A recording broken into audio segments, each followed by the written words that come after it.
Good morning. Welcome to Hard Points. We are former fighter pilots turned energy startup CEOs. Neal here flew F-18s for the Marine Corps and now runs Heirloom, an emerging energy company. And I'm Mike. I also flew F-18s, but for the Navy, like a proper fighter pilot should. And I now run Acclimate, a software company helping businesses to manage their carbon footprint. Our flying days are over, so we now spend our time arguing about energy, national security, the startup economy, and how they intersect to shape the world around you. We're going to unpack the real dynamics behind the headlines, what's changing, what it means, why it matters to you. Thanks for being here. Let's get into it. Neal, how was your weekend, man? It was good. You can't get through that intro without trying to take a jab, which I respect, but deny. Yeah, well, it's okay. You made a poor choice when you were a younger man, and now you have to deal with the consequences of that. I made a poor choice. I mean, crayon eating is a choice. I suppose that's right. Anyway, my weekend was good. I had, it was freaking hot here.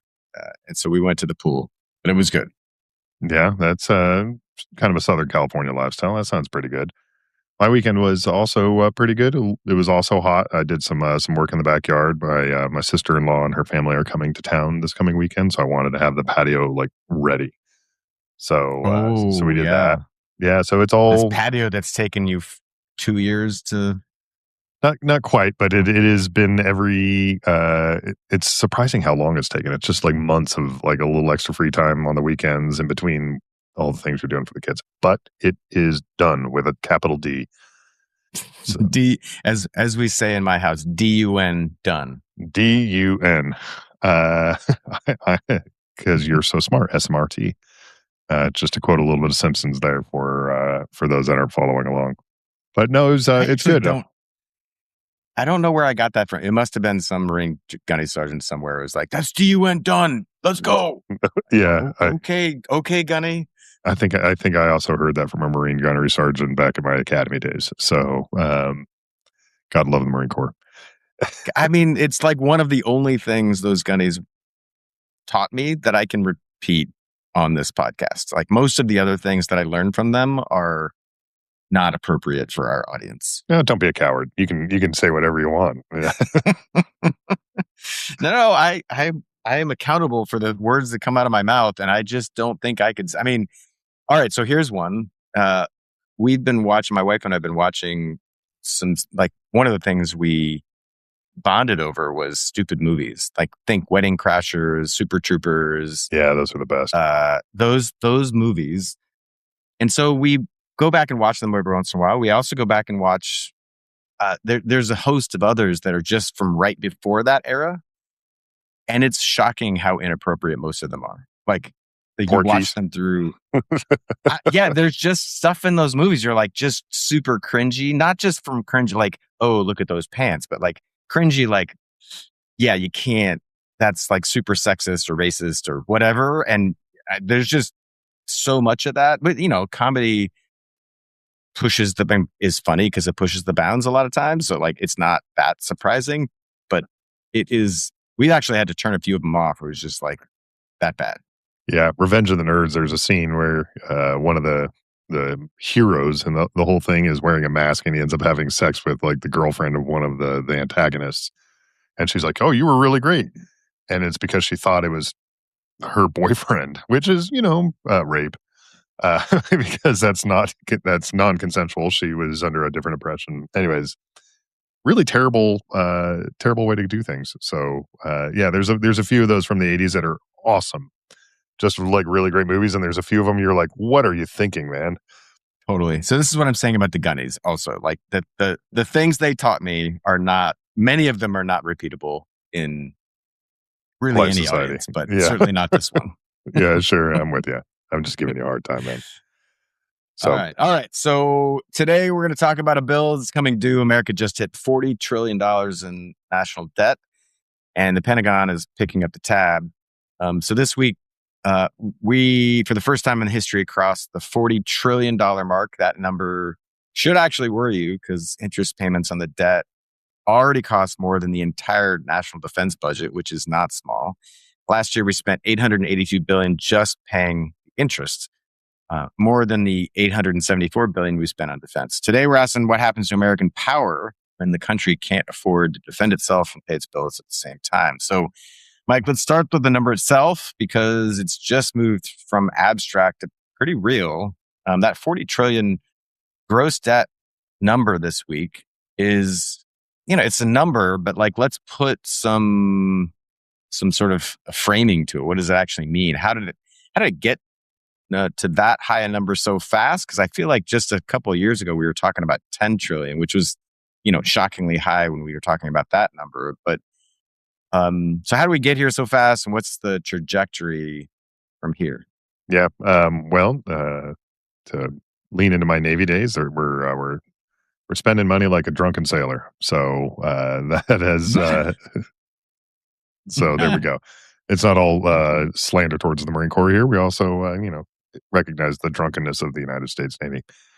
Anyways, where I was going with this is that debt held by the public past 100% of GDP. GDP, for everybody that's following along at home, is the total value of the U.S. economy, of all the things that it produces, the product of the U.S. economy in 1 year.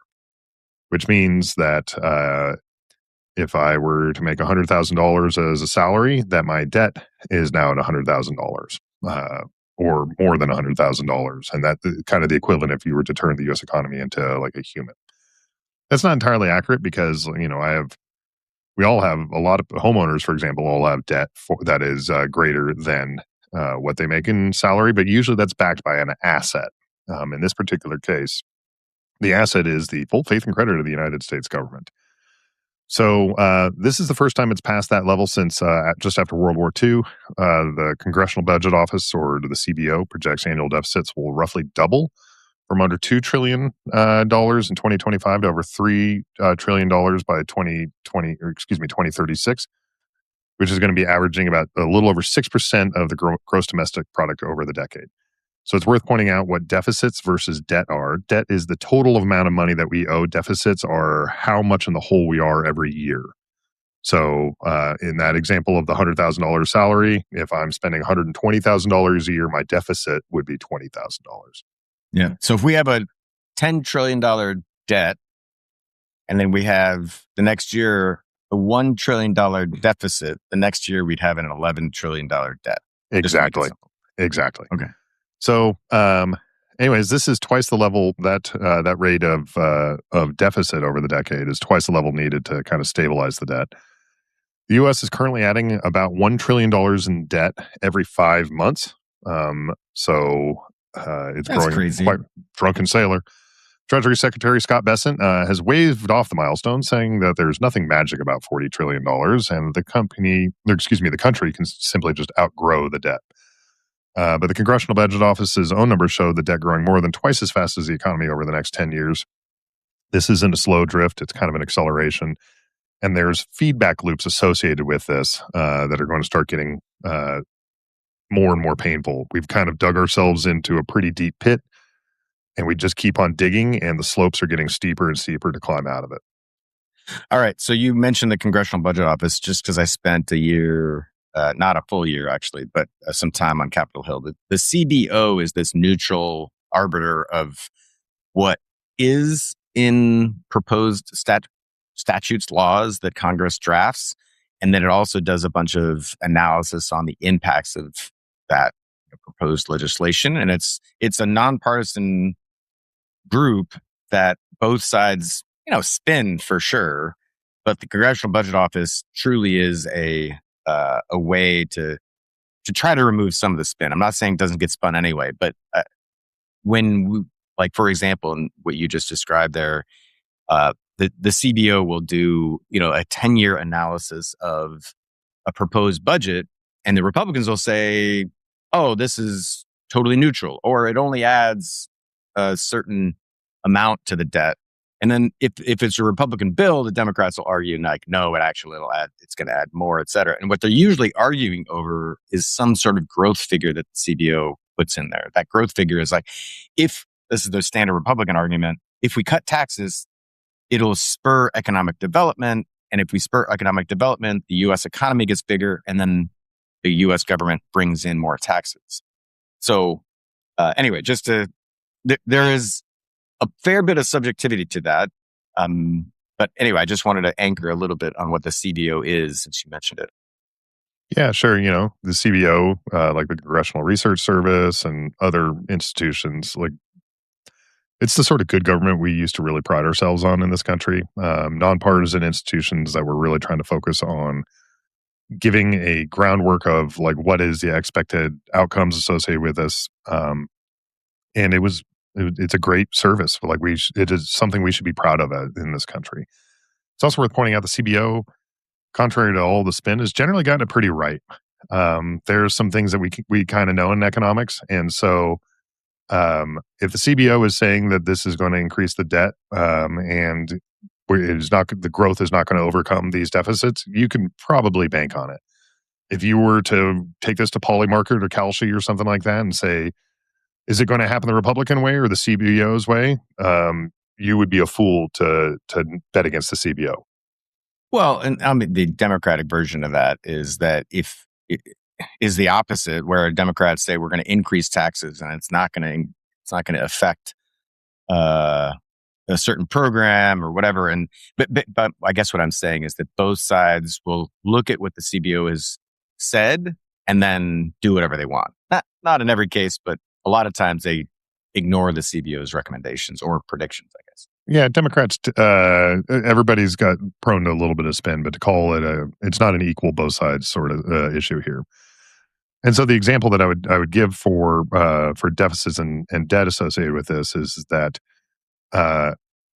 we have not been in running in deficits in my lifetime. There was a point in 1999 and 2000 where we had actually Bill Clinton balanced the budget. he I forget who was in the House at the time. Was that Gingrich? I think it was Gingrich, and then after that, it might have been early Hastert as the speaker. So there was a lot of kind of back and forth between Republicans and Democrats at the time there, but the big function there was it was actually something that was led by Al Gore about right sizing the government. And it was about not necessarily firing people or changing taxes, even though they were trying to be labeled as a tax and spend sort of thing. They did increase to a certain part. They did increase the top level marginal tax rate. So for the wealthiest people, they had to pay a little bit more taxes. But the other thing that Al Gore did is shrink the size of the federal government, and we had some advantages there. Going into 2000, the 2000 campaign, which was against Al Gore, was the Democratic candidate versus George W. Bush. There was this big debate that was going back and forth about, like, George W. Bush said, "That's your money. We should refund it to you. That's going to grow the government or grow the economy." I got the check. Did you get a check? I got a check. It was like $40 or something. 500. Oh, I thought it was like $500 or something. I think it was proportional based on your taxes. At the time, I was just a midshipman, so my money I didn't make much. You were the serving line officer in your nation's Marine Corps. Maybe. I don't remember, but it was, I at the time, I remember being like incensed by it. I'm like, man, like we finally got to a balanced budget. Like keep it, like keep it balanced. Pay the damn debt off. Exactly. Yeah. So anyways, as we all know, George W. Bush won. Al Gore was talking about save the money in order to, he was derided in the debates as talking about keeping it in a social security lockbox. And it was about protecting entitlements and about protecting Social Security's solvency for the long term. And George W. Bush said, no, that's your money. We should give it back. He won. That's what he did. And the rest is history. We've been in constant and growing deficits and debt pretty much ever since. Yeah, I'm much. I want to assign blame pretty equally here. I will acknowledge that there has been a hypocrisy on the Republican side because they talk about not spending the debt, or not increasing the debt when the Democrats are in charge, but then they equally run up the deficits when Republicans are in charge. That said, if you look back at who's added money to the national debt over the last, 50 years or something like that, I think it's pretty equal. Now, it's not equal when the receptions happened and all that, fine. But I think you can assign blame pretty evenly on that score. I think the problem here is the math doesn't work, is that we now have this massive interest payment that's getting bigger. You've also got this, it's called non-discretionary spending, which is Social Security, Medicare, et cetera, the stuff that the federal government has to pay. And then when you look at the amount of budget for the federal government that's actually quote unquote discretionary, where they can actually trim it or increase it, there's just not very much left.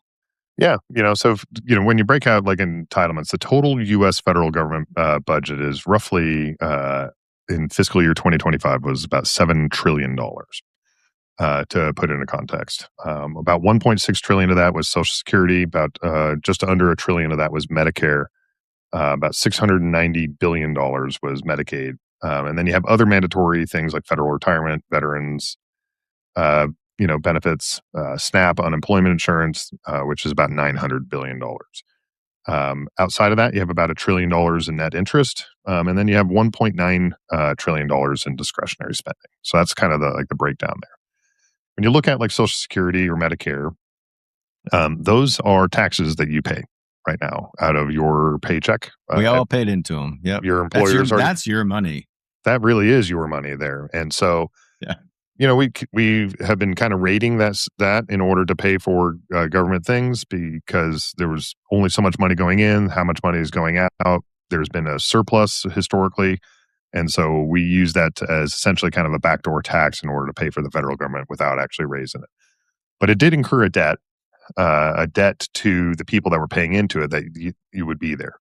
And so anything that's talking about like shrinking Social Security, we need to be very honest about like what we're saying is we're breaking a promise. We promised you that this is what would happen, and we're not going to do that anymore. So worth kind of considering that from an entitlements. You could talk about that maybe for maybe Medicaid, because Medicaid is a separate component there. But if you're talking about maybe federal retirement, veterans compensation, like those are also promises that we're talking about breaking. So those are entitlements, which has kind of a connotation of like, oh, they're entitled. But in reality, is what it is it's promises.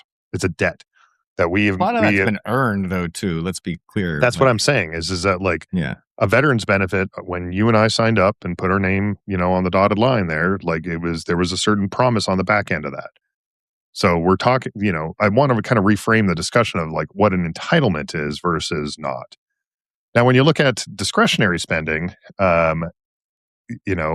discretionary spending is 2.9% of GDP is defense spending. So about $910 billion in 2025. Non-defense spending is $1 trillion. So that includes everything like, housing and urban development, that's national parks, that's the interstate highway system, everything.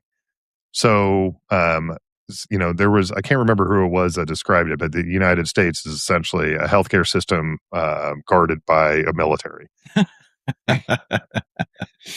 Now, a sick care system. Yeah, exactly. Military. Now, there's plenty of evidence also of like we're not getting the bigger thing that I think kind of drives at all of this. And one of the first things that anybody that's serious about the debt or deficit needs to get about here is we're not getting our bang for our buck. We're getting the bad outcomes. Just in the defense spending, it has gone up faster than inflation. Like my entire life, the defense spending has exceeded inflation, and we have the smallest Navy we've ever had. We have the smallest Air Force we've ever had. Things keep getting smaller, and so part of that is like, how does the military work on that? Are we building like gold-plated ships, things that kind of do all things to all, and then become essentially inexcusable? Like we have 11 aircraft carriers. Is that the right balance versus, what it could look like? There's a lot of conversation there. But at the end of the day, we are not getting a bang for our buck. Same thing with healthcare. Like the U.S. has like some of the worst health care outcomes of any country in the developed world. And we pay more for it than any other country does on a per capita basis. It's just let me frame it for you this way. I actually went to a lecture once, and I think in grad school, and I've remembered it, and it sort of makes sense to me. Let me see if it makes sense to you.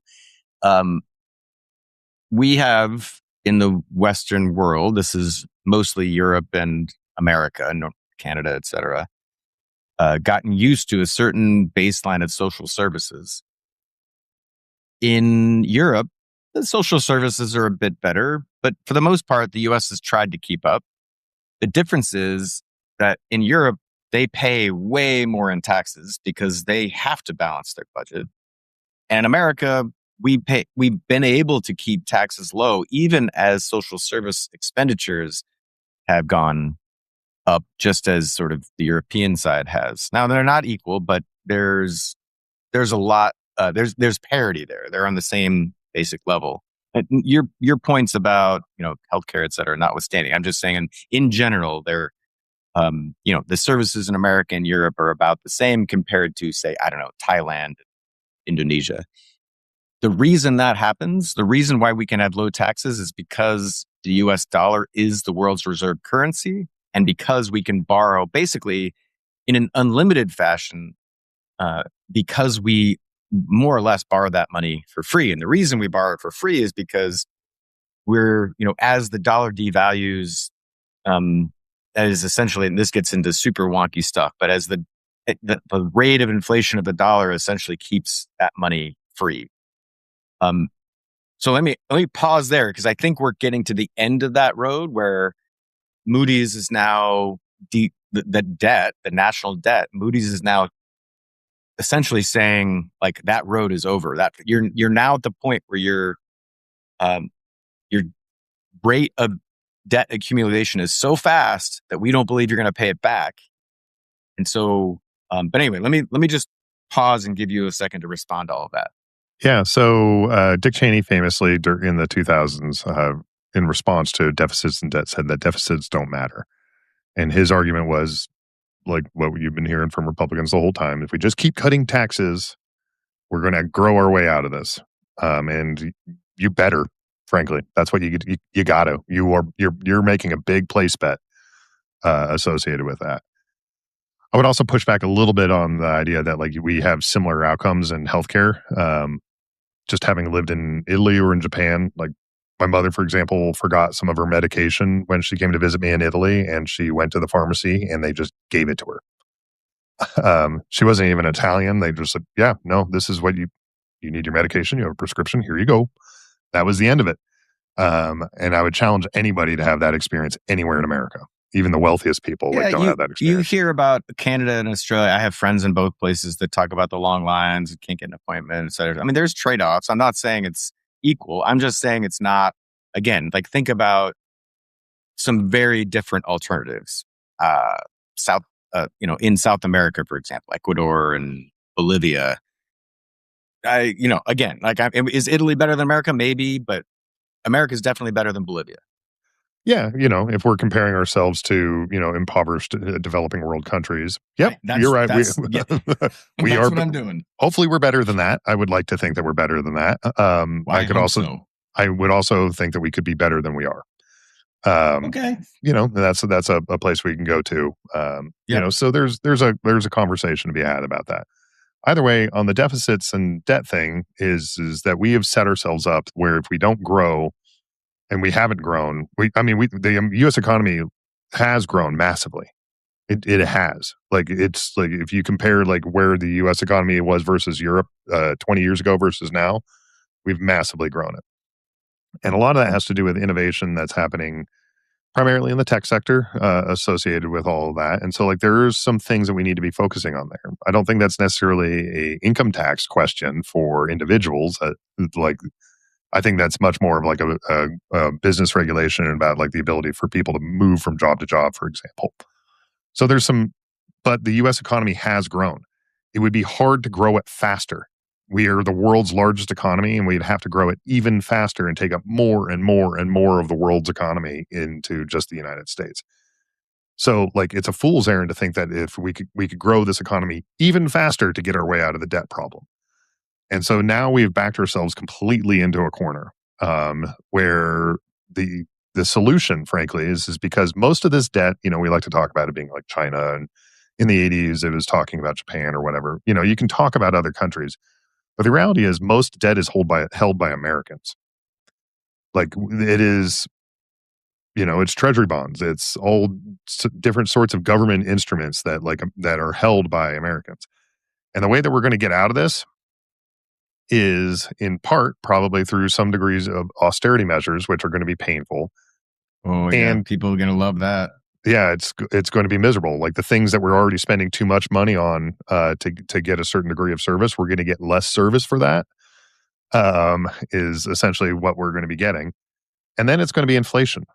The way that you get out of this problem is you devalue the dollar.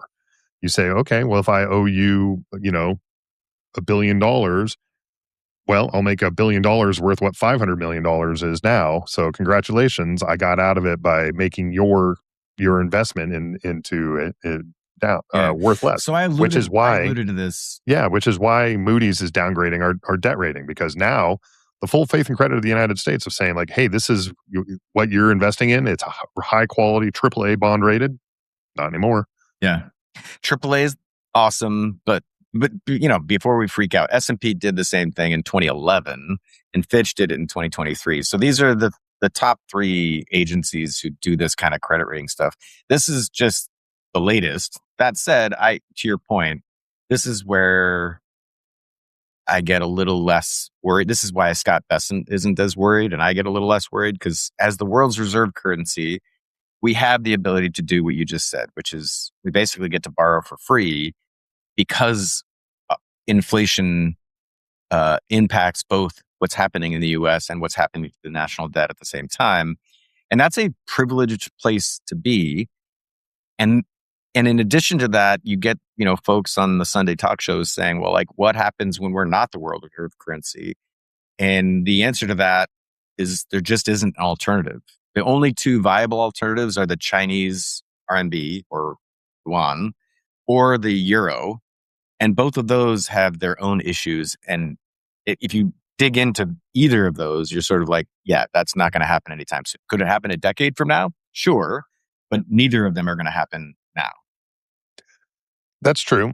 That's true. And people that have bet on the downfall of the dollar have generally not done well. So, what holds up the U.S. dollar as being the reserve currency? It's the petrodollar primarily. It's the fact that we have agreements for security and et cetera, for that oil will be essentially what has underpinned the world's energy markets and what makes all the economies of the world run has been traded on U.S. dollars.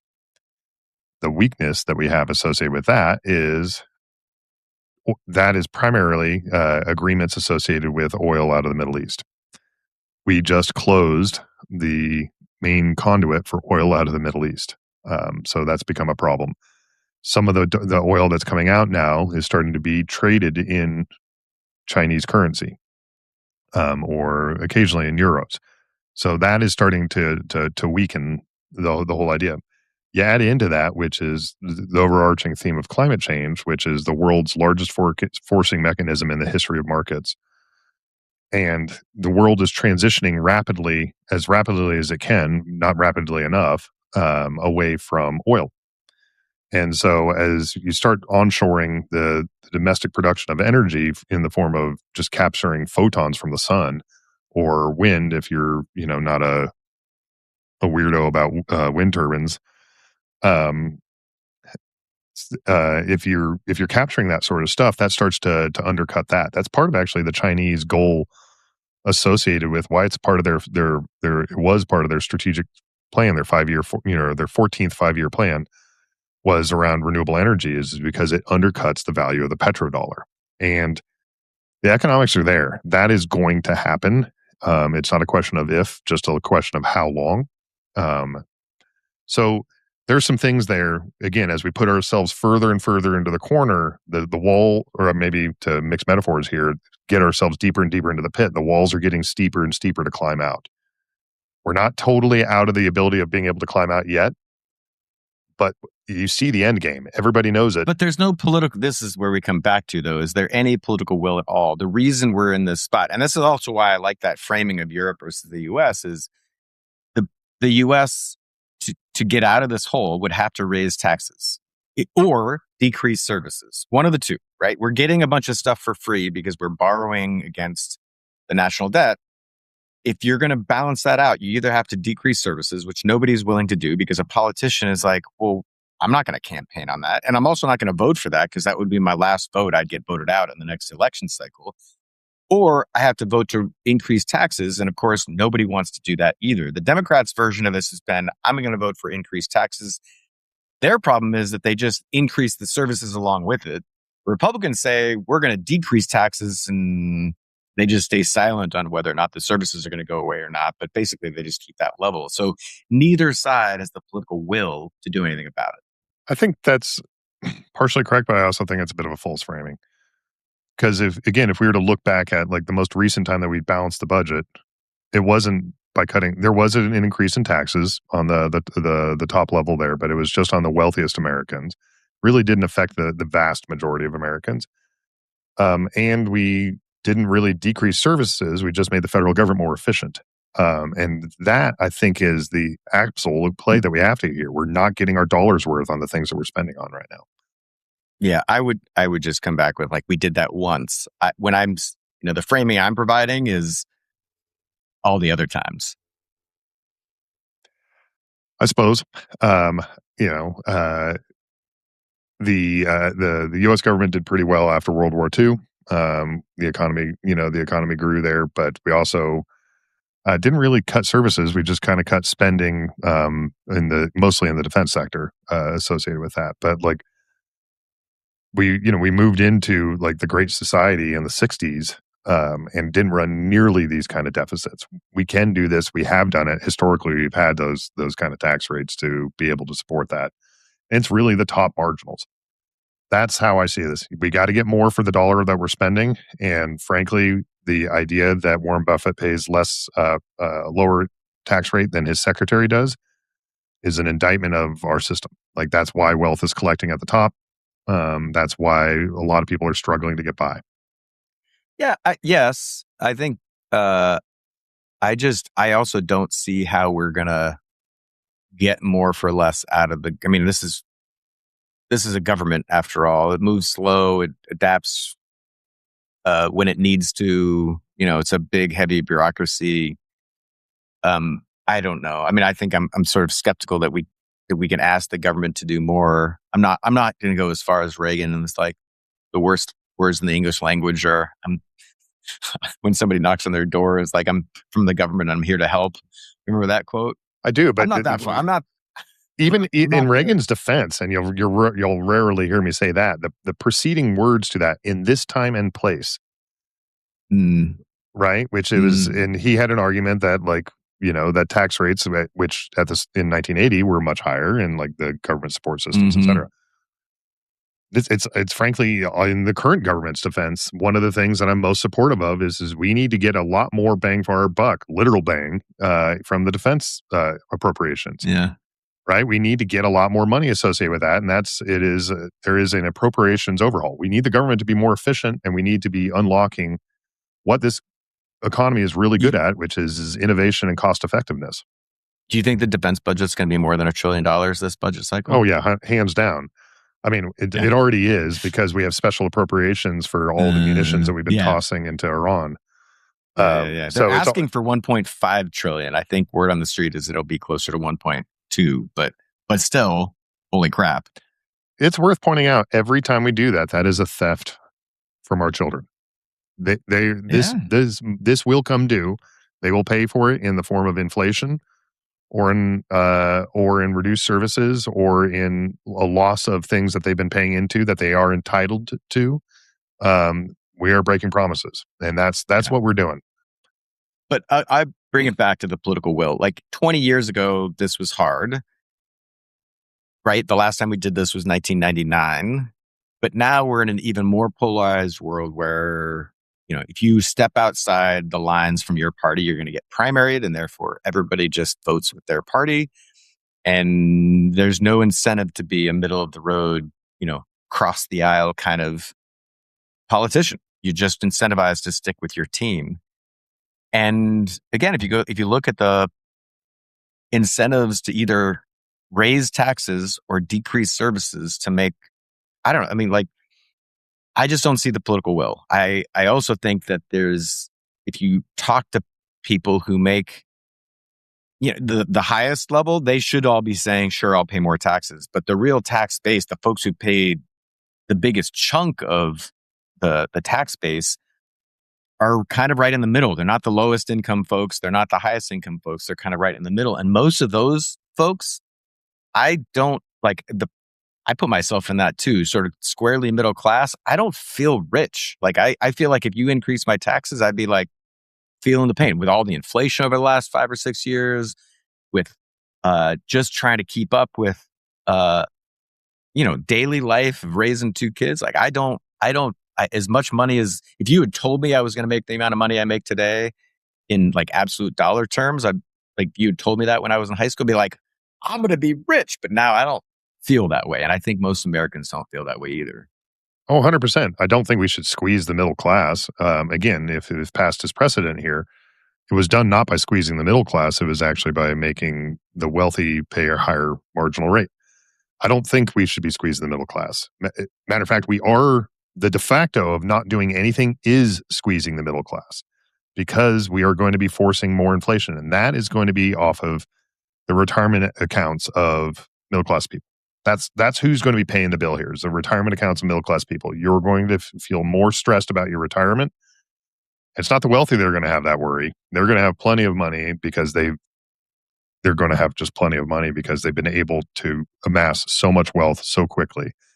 And they're going to have special access to different things. The middle class will get squeezed if we don't do anything about it. That's who is paying it currently. We can change that. And I'm with you on like the political will. Like, I hear that this country has decided that it wants to just repeatedly punch itself in the nuts rather than actually do something productive. But I'm not willing to give up on the ship. I believe that this country still can do great things. We just have to fucking choose to. Amen. But here's the point I was making on the tax base, is that I just looked this up. The top 1%, meaning the folks who are making more than $1 million a year, are 25% of federal tax revenue. That makes a dent. What I'm talking about is the top 10% of earners, which I guess I'm in the top 10%, making over $187,000 pay 60% of federal taxes. That's the group I'm talking about. Is that sort of middle? That I would consider that to be middle. Maybe I guess it's not. Top 10% is 187. The middle is making 53,000 or more. Yeah. I mean, so again, it's worth pointing out how much the average American actually lives on.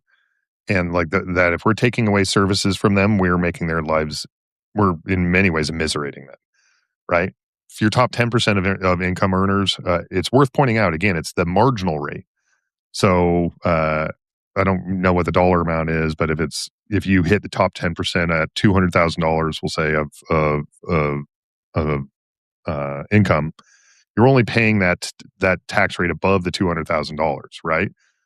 So there is a little bit of I will admit that there's maybe just a touch of a squeeze on the upper middle class there if you're raising that tax bracket. But most of the stuff that I've seen here is the wealth is not collecting there either, really. The wealth is collecting at those top 1%, and not to be like a Bernie Sanders stan, but he's right about this. That's the top 1% have gotten massively, massively wealthy. And so for sure, like the top 1% has gotten massively wealthy. I'm talking about, though, how do you solve for the national debt? And I don't think you can do it by just targeting the 1%. I think it's pretty close. I think like between efficiency and the rest, I think we're not far off. So, right. Well, we're going to leave that one and move on to the reader mailbag. Yeah. All right.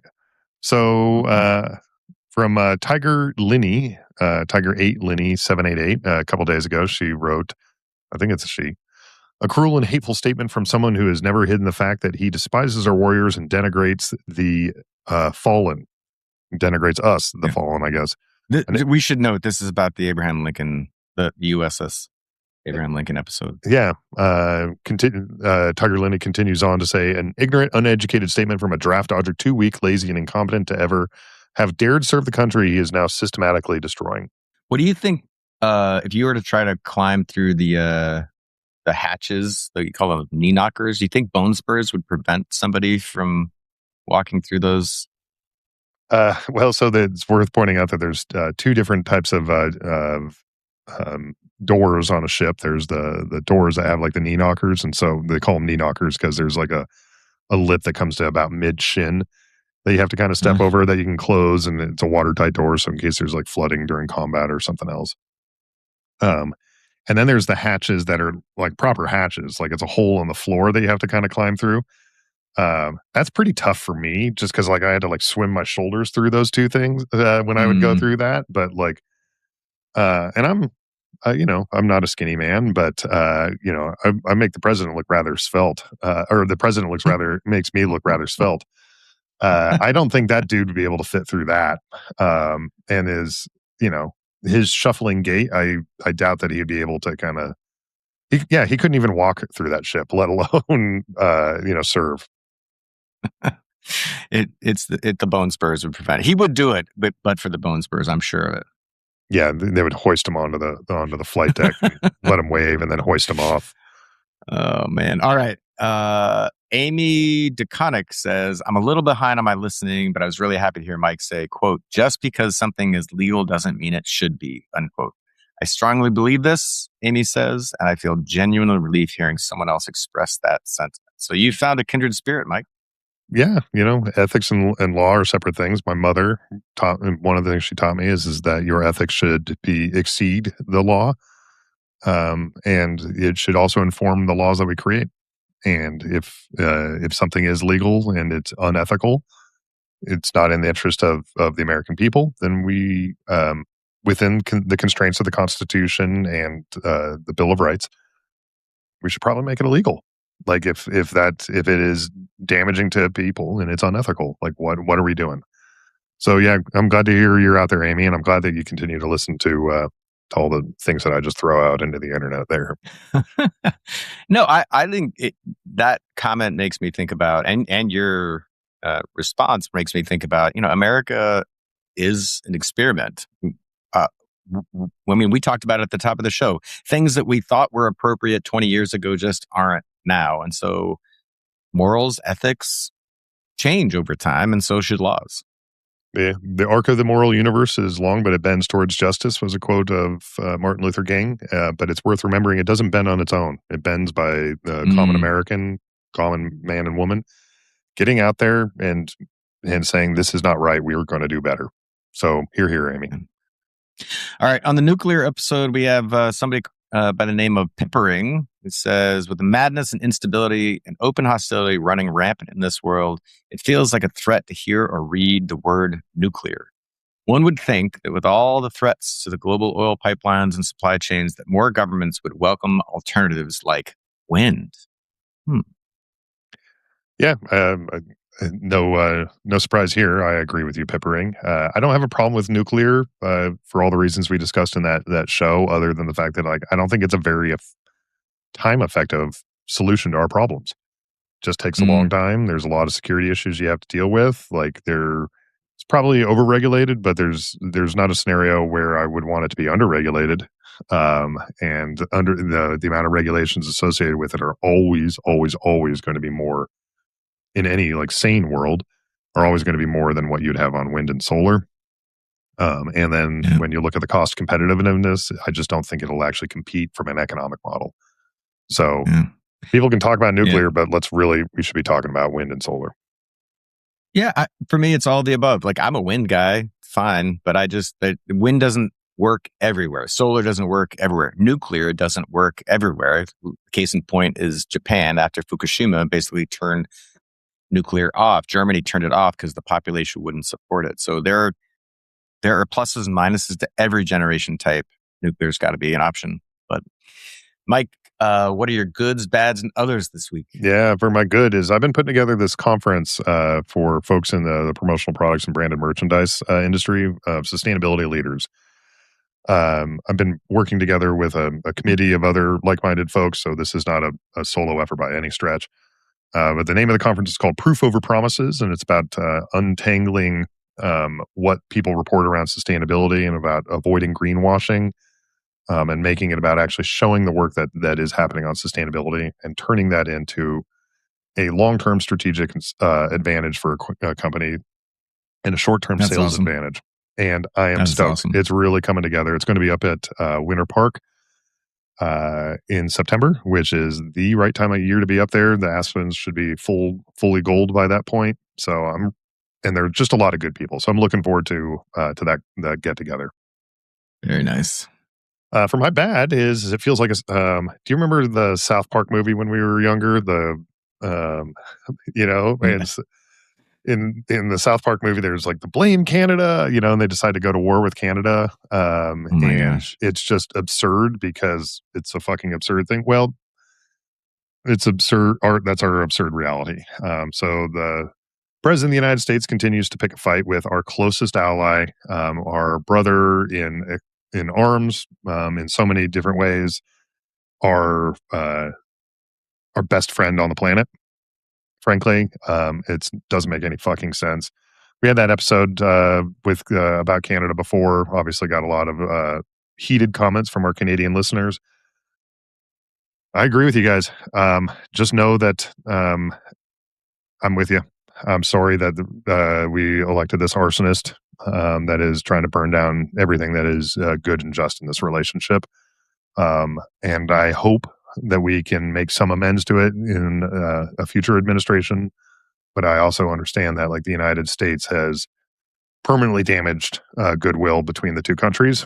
And I'm just looking forward to you guys doing a little bit of leading on this since we seem to have forgotten how to do it. And then my other is kids are back in school. So both of my kids now are middle schoolers, which is, as anybody that was once a middle schooler knows, is kind of a fraught age. There's a lot going on there. You're trying to get a sense of who you are and your identity. The expectations of performance are much higher than they were. You have different grades. Everything's a little bit awkward and interesting and exciting and weird. I think my kids are just wonderful people, and I think they're going to do well. But I also know that, like, this is just a kind of a tough time in life, and so I'm keeping an eye on them. And I hope that this year, all signs are pointing to it being a good year. But I hope this year is good for them. Yeah. How about you, man? What's good That's for you? great, man. Yeah, my good this week is the reader mailbag blew up. We used three notes from the reader mailbag this week, but there were so many to choose from. We appreciate all of the outreach, and we'll feature you on a future show if you're writing in. But just really excited to see all the engagement, and there were a lot of good comments. It was hard to pick the three that we did, but thanks for the participation. My bad this week is that the 9th Brigade Engineer Battalion, which is part of the 3rd Infantry Division, is offering a special reenlistment incentive. Any soldier who signs up for reenlistment between August 1st and November 14th, 2026 gets a special 4-day pass. That means 4 days off, valid November 20 to 23. And why November 20 to 23, you asked? Because it's timed specifically to coincide with the November 19th release of Grand Theft Auto, also known as GTA 6. Soldiers have to commit to 6 additional years of service to qualify. All right, so first, this is not Army-wide. This is not Army-wide. This is just this one battalion.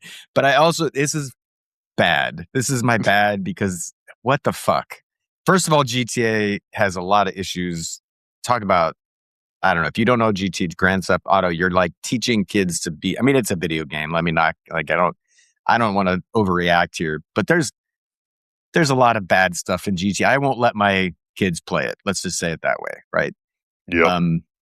But also, is this where we are with whatever generation is Gen Z? 22 and would be re-enlisting, Mike? I don't know. This seems so off the wall to me. Anyway, so that's my bad. My other is that a robot reportedly broke Usain's Bolt 100-meter world record. That's the sprinting record. And I'm like, holy shit. I was searching around. I did not find a video of it, but I'm going to keep looking. And if we can find it, we'll post it. That is amazing to me. And I want to see it. I saw a video of it. It is impressive. You did? Mm-hmm. Shit. It is. It's a little bit different watching it because, like, when you watch, any Olympic level sprinter, like they come up out of the blocks and you get this sense of them like, kind of like leaning into it and sprinting, and then as they're picking up steam and getting to it, and then they get to their top speed, and then they're just flying down the track, right? With Mhm. this robot, it was a humanoid robot, so it had 2 arms and 2 legs. And it got up to top speed and just was there.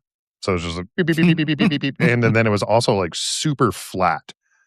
Mm. And so it just looked like a machine running. And so